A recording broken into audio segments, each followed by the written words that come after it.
Now, I really believe that copywriting is critical for any business. I'm talking about any business, whether it's a mom and pop shop that just has a little brochure that they're handing out, whether it's a TV infomercial that's putting together a video script for their infomercial, whether it's a manufacturing company that's putting together a catalog of their products that's going to go out to other businesses. It doesn't matter if you are B2B, that is business to business, or B2C, business to consumer.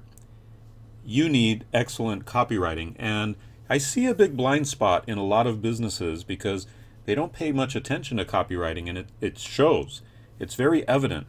When I look at sales brochures or websites or videos, I see a huge lack of attention to copywriting. So let's define what copywriting is. I've got a couple of definitions here for you.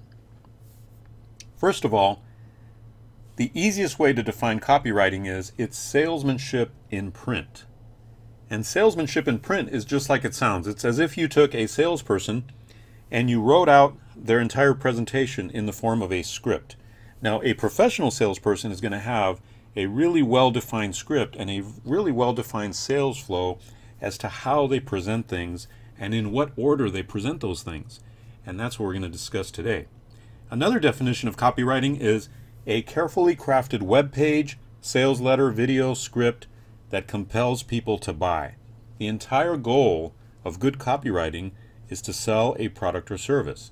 That's the entire goal. Now, when I say that, let's keep in mind that sometimes you create a brochure and your goal in that brochure may not be to sell the end product. Your goal in that brochure may be just to give some informational context to the eventual sale. But even in that brochure, in that introductory brochure that you're giving out, you still need to use careful crafting of your words so as to compel the next step in the sales process. So copywriting can exist at every level of the sales process, no matter how introductory or no matter how end of the sale funnel it is. A third definition I have for copywriting is it's the crystal clear unfolding of powerful and proven benefits with an eye toward getting the reader to take a certain action. This is copywriting. And so what you want to do is provide the most powerful benefits that that reader or that viewer is going to get through your copywriting. Now, every business needs quality copywriting in their brochures, in their websites, in their inbound, outbound phone scripts, in their business cards, in their agreements, basically in any item that is seen by their potential customers. They need quality copywriting.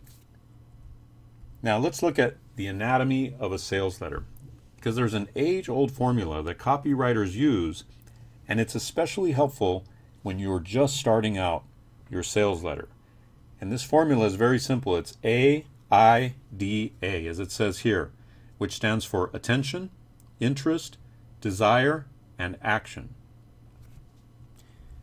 So the A stands for grabbing their attention. You grab their attention by using a very strong, bold promise in your headline. And by the way, we're going to go into this in much more detail. So this is just a little framework to get you started and get you understanding the flow of a typical sales letter.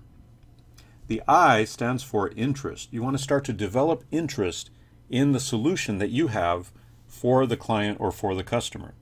The D stands for building desire. You want to start to build desire in the product. And then the last stage of your sales letter is A, get them to take action. So this is the flow that we're going to follow in pretty much every sales letter, every video script, every infomercial. You'll see this happens, is that your attention is grabbed by a very bold, compelling headline. Then the copywriter works to build interest in a solution. Then they introduce the solution to you and they build desire for it. And then they get you to take action. Very, very powerful and a very, very proven way to build out a sales letter.